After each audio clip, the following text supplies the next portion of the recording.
Pierre Hébervat, vous êtes l'entraîneur du Pied-de-Vif qui reste sur une disqualification. Que d'autres en penser?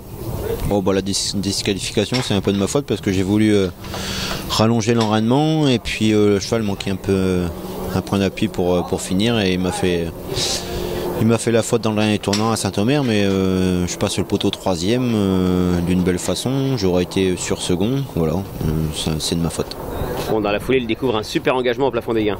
Oui, c'est sûr que c'est pour ça que j'ai été tenté de courir à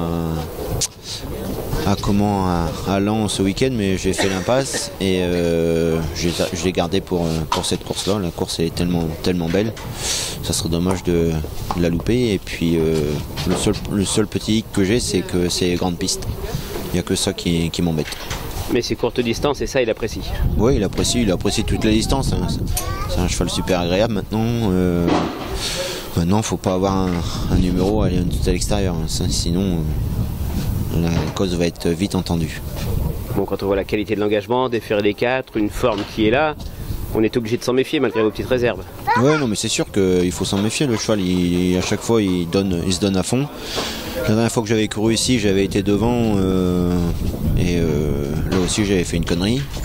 Donc voilà, faut pas aller devant et faut pas avoir un numéro tout à l'extérieur. Sinon, il est capable d'être dans le quintet. Mais il y avait une belle performance sur la longue distance, grande piste.